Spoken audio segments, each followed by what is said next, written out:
ซึ่งแม่นว่ามาตอนนี้บ้านของน้องแต่ก็ถือว่าโอ้แอมพาเนี่ยก็ถือว่าใกล้จะเสร็จสิ้นแล้วเนาะเหลือแค่มอบนี่แหละเนาะพี่น้องเนาะมอบตามเสาแล้วก็ด้านหน้าส่วนเป็นว่าด้าน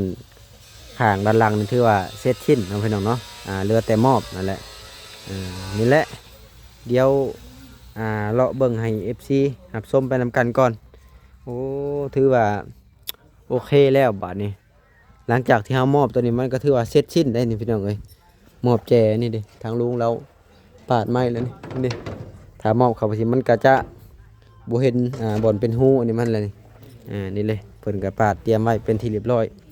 ถือว่าด้านหลังตัวนี้เนาะพี่น้องด้านหลังก็ถือว่าโอเคแล้วด้านหลังเนี่ยก็โอ้เดี๋ยวก็จะให้เพิ่นไล่มอบหรือว่าเก็บงานนำมื้อนี้เนาะพี่น้องถือว่าเสร็จสิ้นหั่นแหละบรรยากาศก็โคตรแดดเลยอันนี้จะเป็นด้านหลังโอ้ถือว่าออกมาแบบสวยงามหลายส่วนเป็นว่าด้านนี้เพิ่นมอบแล้วเป็นที่เรียบร้อยเนาะก็เหลือแค่เก็บเศษเล็กๆน้อยๆก็เสร็จสิ้นนะมื้อนี้ที่บ่แม่นคิดว่าเนาะอันนี้จะเป็นด้านในเด้อพี่น้องก็ถือว่าบ่มืดได้นี่เนาะโล่งอยู่นี่แหละระหว่างเฮือนครัวน้องแต่อันนี้จะเป็นด้านข้างหางลิ้นส่วนโซนนี้จะเป็นโซนด้านข้างก็เหลือแค่ด้านนี้ด้านเดียวเนาะแล้วก็เสร็จสิ้นนั่นเลยพี่น้องเอ้ยโอ้ก็ถือว่างามลายงามแบบพี่น้องเอ้ยอันนี้น้องแต่ตื่นมาจำเช้าสามารถส่องเบิ่งต้นไม้ใบหญ้าได้เนาะนี่แหละเดี๋ยวเข้าไปเบิ่งห้องนอนก่อนบาดนี้โอ้ห้องนอนก็ถือว่ากว้างและก็ใหญ่นะพี่น้องเนาะ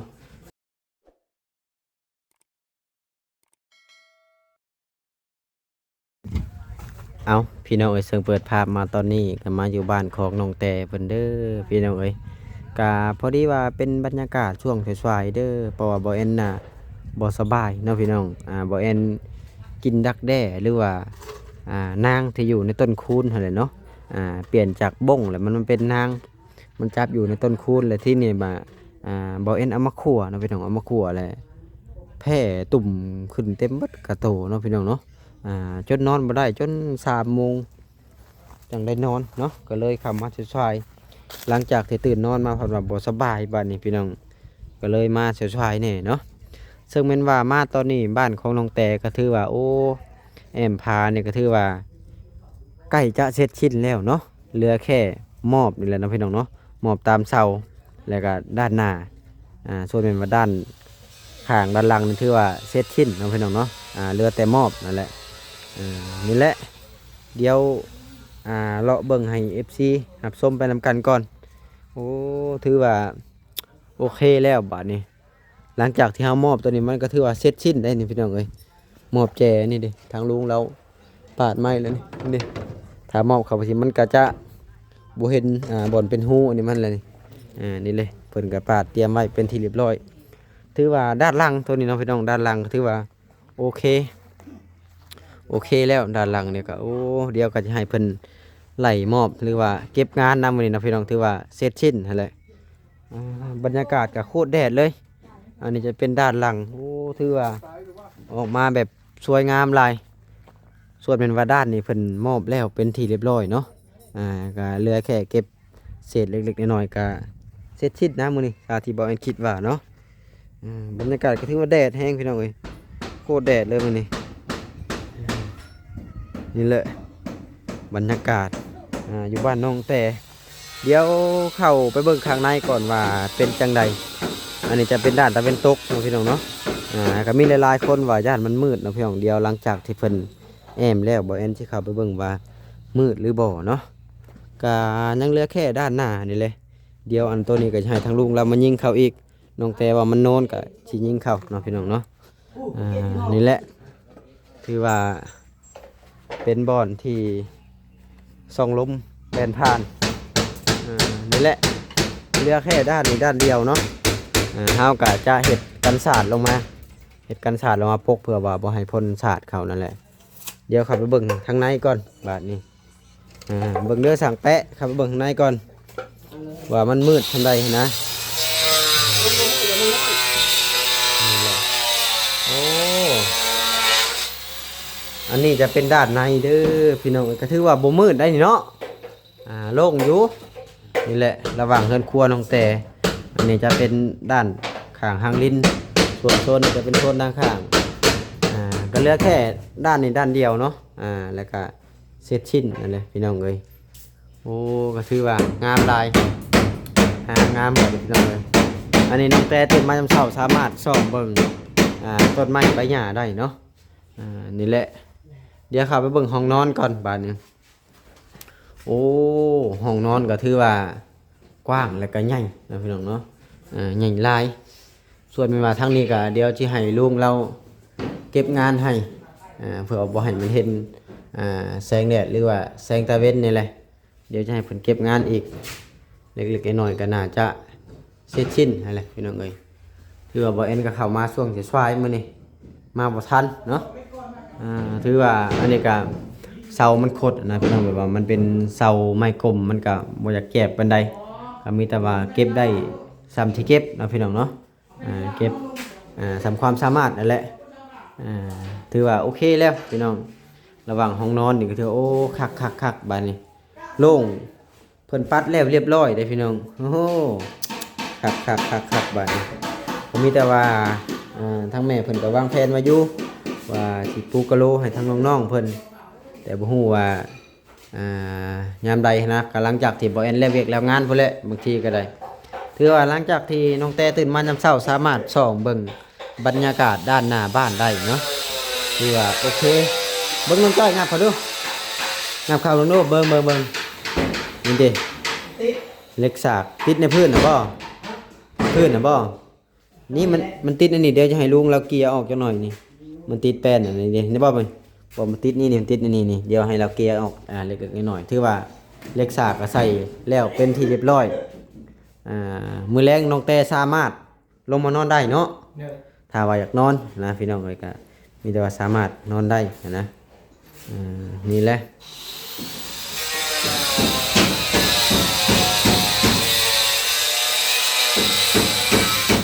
โอ้คือว่า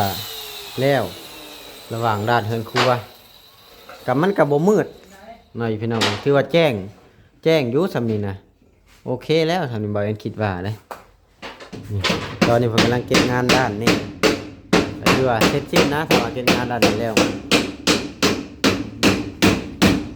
เมื่อคืนนี่ก็เลขเลขควายเมื่อคืนโอ้สร้างแปะบ่ชื่อคอยบอกกันบ่ชื่อใครจะคิดว่ามันสิออกเนาะ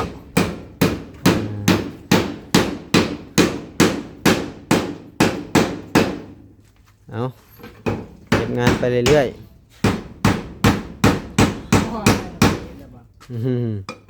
ต่อไปเอาไปตับเองดีกว่า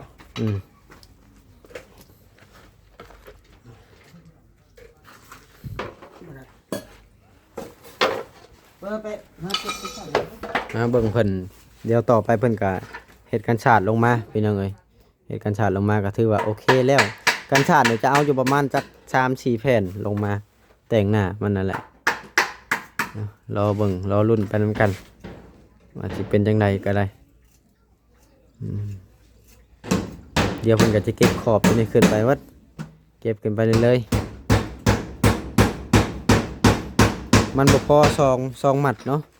หลังจาก15ก็บ่ได้เป็น17มัดถือว่าสั่งเพิ่นให้เอาเข้ามาแล้วเดี๋ยวเจ้าหน่อยก็เพิ่นมาฮอดก็ถือว่า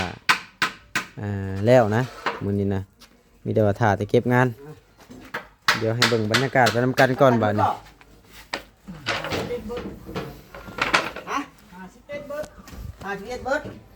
มันจะซูนกล้องให้เด้อนี่เอ้าคือความไว้บาดนี่เดี๋ยวเอาทางไปแล้ว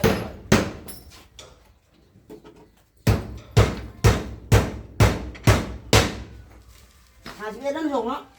ตัดมันทันนะ51กับถ้าตัดแกเจ้ากับบ่ทันตัดแกบ่ทัน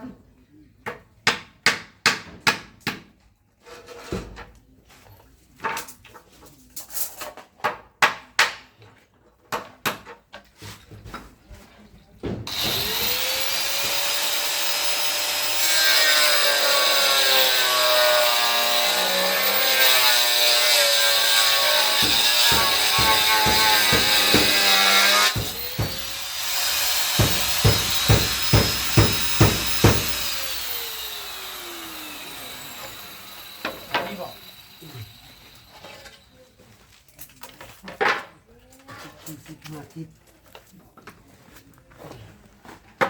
อาพี่น้องเอ้ยใกล้แล้วแหละสั่งแปะโอ้ผมแล้วมื้อนี้แหละสั่งแปะป่ะเดี๋ยวต้องแล้วมื้อนี้ อย่ามัน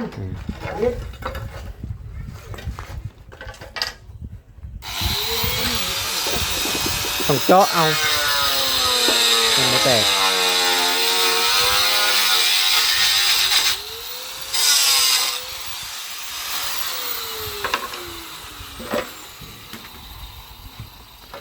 ไอ้ท่านคอยได้บ้านคนท่านได้ละบ้าน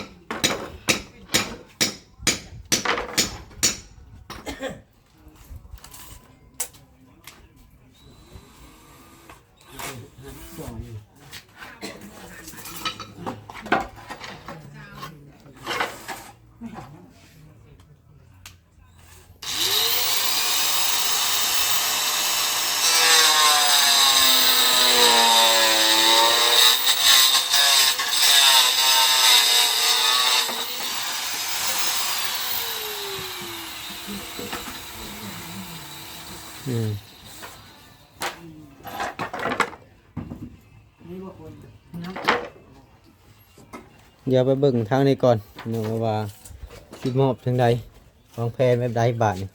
เพราะเสามันบ่ค่อยอยากตรงเนาะลุงอ่าเดี๋ยวตามแจนะเฮาจังยิงอันนั้นก็ได้เอาเกี่ยวดำเลยยิงเนาะ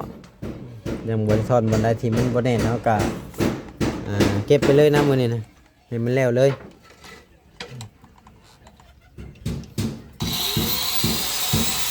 นี่ว่าแล้วพี่น้องด้านพื้นบ้านของน้องแต่เพราะว่าเฮาเข้าข้างในเสาเรียกว่าโซ่เสาบ้านหลังใหญ่นะพี่น้องแบบว่าในแนมมากันยังเห็นคือเก่า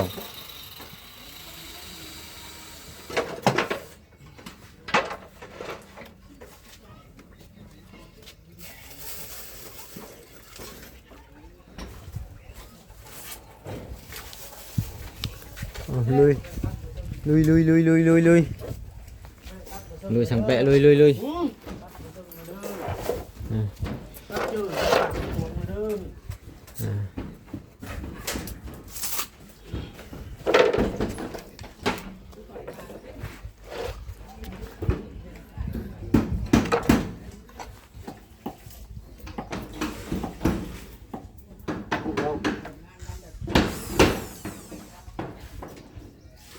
ยาวผักกับบอลง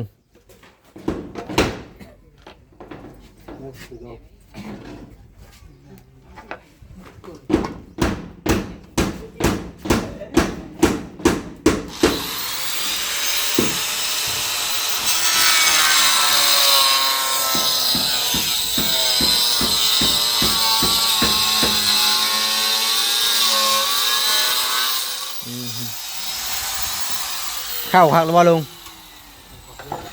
เดี๋ยวอันไปแล้วจะมอบขึ้นก็ได้ลุงตามข้างตัวนี้นะเดี๋ยวมอบขึ้นข้างตัวนี้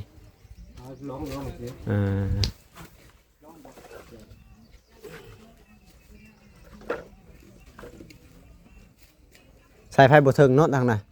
มันเทิงไปเก็บทางนั้นเลยสบายคือว่ามีสวรรค์ไรทรายอยู่ไปใส่บ่ได้บ่ลุง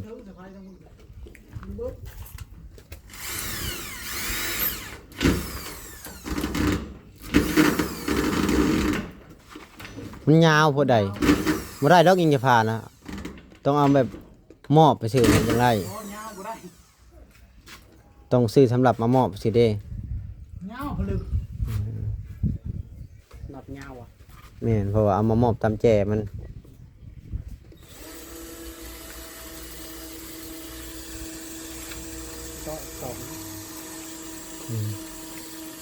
มันบ่แห้งได้มันเข้าไหม้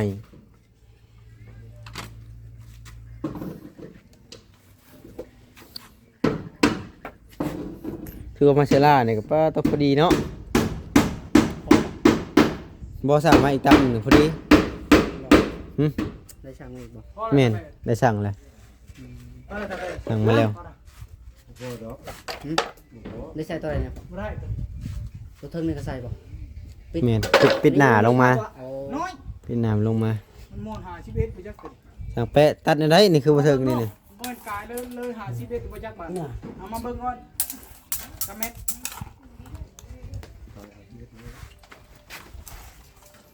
ไอ้โชคนี่มันเลยอยู่ดิ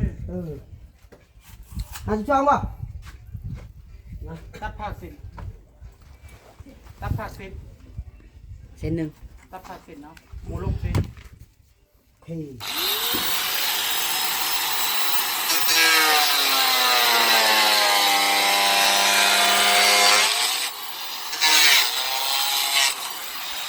เขา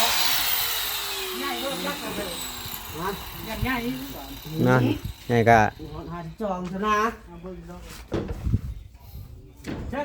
ด เกี่ยวอีกหน่อยหนึ่งพอดี เดียว ไม่เดียวป่ะ อ่าอ่า นี่ครับ พอดีเนาะอ่า เว้ยเชื่อลูกนะ เสื้อเล็กนาเราอ่ะ พอป่ะ มาแล้ว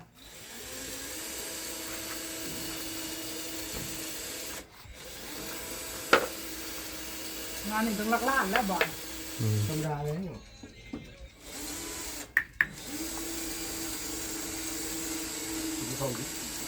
เขาก่อนใช้ฝาเป็นไงเนาะ หิวข้าวหรือบ่คิวไว้แท้เนี่ย5:08 น5:08 น โอ้ยเดี๋ยวน่าตื่น ไปกินซันเลย มงซ่าบ่วะคือว่าหากะมายังบ่ได้จะคลิปกี่อยากกินข้าวเลยโอ้ย ไปเป็นเจ้าว่าเจ้าชื่อนั่นมาซอยจะดอก เดี๋ยวกินตัวมันง่ายๆตัวที่เฮ็ดสำเร็จรูป อยาก อันนะ ซอยพุ่น อ่า เอาเท่าไหนวะเลยเนาะ เอายังขนาด บัญชีต่อ อยู่นี่แล้วเพิ่นสิเอาเข้าในบัตรเชิญที่สุดได้จ้ะได้สิโปนหัวต่อคัดไว้ ถ้าเราลาดมากว้างนี่ก็ได้นะ รุ่นใดใส่กล่อง สองคนก็ห้ามบวกบริเหตุนะ โทรศัพท์รุ่นใด ห้าม กล่องกัน คนละขา Samsung พอเดี๋ยวมันเป็นเนาะ เอียง S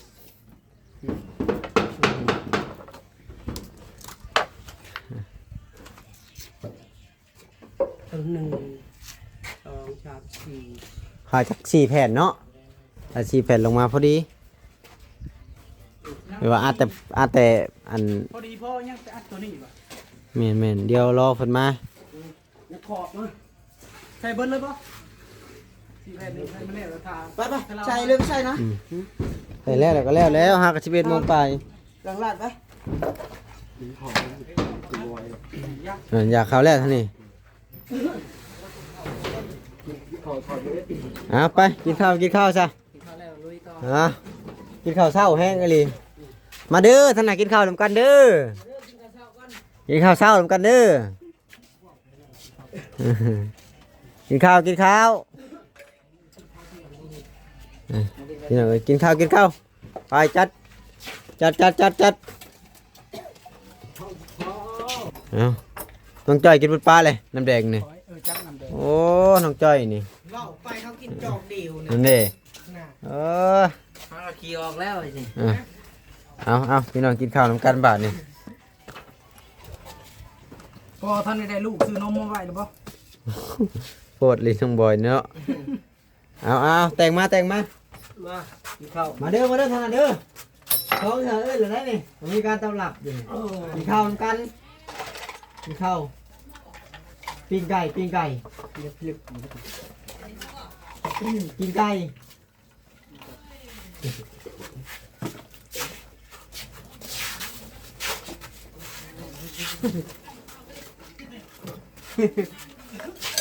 คือบ่ใส่อันนี้ไว้นี่โอ้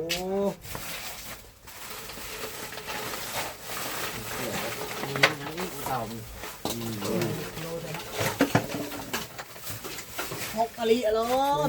เฮ้ยเดี๋ยวไม่ได้เนาะข้าวอีก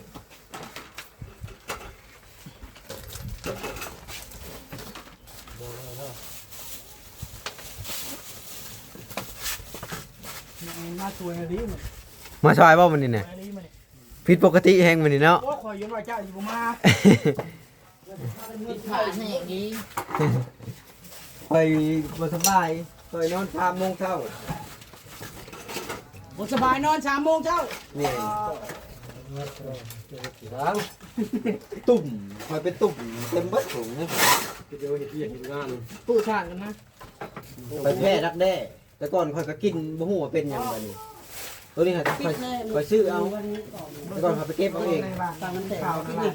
ปิดไว้นะมาจ้อยน้ำบ่อยากปิดไว้ นี่จะว่าแต่หาไข่เนาะเอ้ยเอาไอ้ลิงมันเปื้อนเลย เพื่อนเลย เปื้อนเลยบ่ได้กด จับแน่โล1.2 ล้าน ครับเลยเจ้า บ่ให้ตีเอาเลยเนาะ แมงวันจับเป็นตัวเป็นโล1.2 ล้าน นั่น ไม่ใต้ ซื้อไป เชื่องไว้ข้างล่างยังเตะอยู่เนาะดูบ่ฮอดร้อยดอกแค่น คือน้อยแท้นี่ คืนเดียว ครับจำนี่ได้สาอะไรนี่ ได้เฮ็ดได้ ใหญ่ชุดแล้ว ใหญ่ชุดแล้ว เดี๋ยวนี้สิใส่ได้เตะกันใหญ่ เปื่อยเนาะ มักเลย เจ้าพอกินแช่แท้มื้อนี้นี่อ้าวโธ่กินมึงดูตัวละ200 บาทเด้อนี่ โอ้ ตัวละ1,300 2โตบ่ได้นี่ ตะกี้ได้ช่องลูก 2,600เด้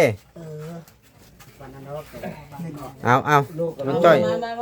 มา นั่ง น้อยแล้ว เออตัวน้อยได้นี่เพราะว่าเพิ่นเอาที่ไหล่ข่าเกลือเป็นนัวเด้ ข้าวไปกิน แม่นมาพี่น้องกินข้าวกินน้ำกินข้าวเที่ยงน้ำกันนี่แหละอาหารของเราสำเร็จรูปได้มื้อนี้ถ้าน้องจ้อยบ้านนี่จนกระเพาะทามหาเอ้ย